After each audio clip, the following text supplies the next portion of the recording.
Crimea बीच पर attack पर एक और अपडेट आ गई है, वो आपको बताते चले।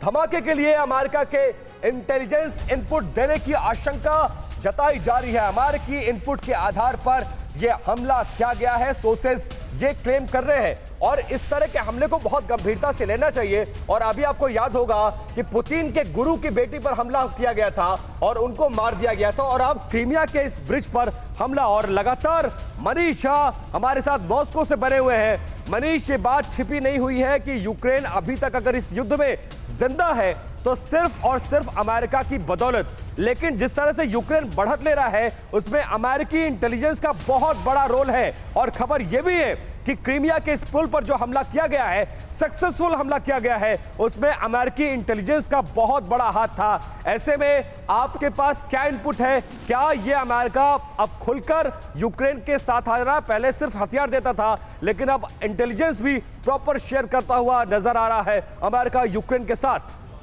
ये अपने गांव से ही बिजनेस करके 100 करोड़ से भी ज्यादा का बिजनेस करते हैं। क्या आपको भी गांव से ही बिजनेस करना है? तो फ्रीडम ऐप को अभी डाउनलोड कीजिए।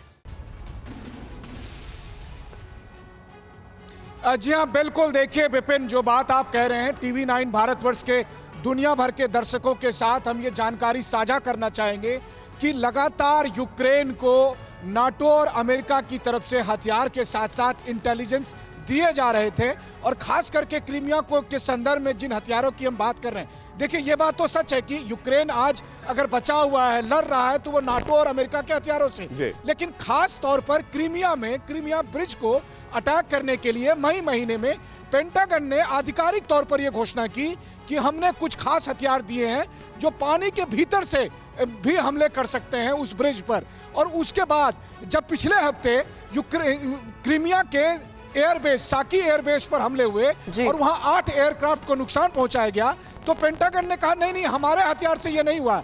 तो वैसी स्थिति में सबसे बड़ा सवाल ये है कि जिन हथियारों को अप्रैल मई के महीने में पेंटागन ने दिया था, क्या उन हथियारों की बदौलत और अमेरिकी इंटेलिजेंस की बदौलत उस पुल पर हमला किया गया, जो अभी चाहे हमला हो या सबोटाज और इस तरह का भारी नुकसान पहुंचाया गया। देखिए वो पुल इतना बड़ा है, इतना बड़ा पुल है, 19 किलोमीटर लंबा और इतना मजबूत, इतना विशाल कि उसे 1-2 मिसाइल हमले में खत्म नहीं कर सकते आप।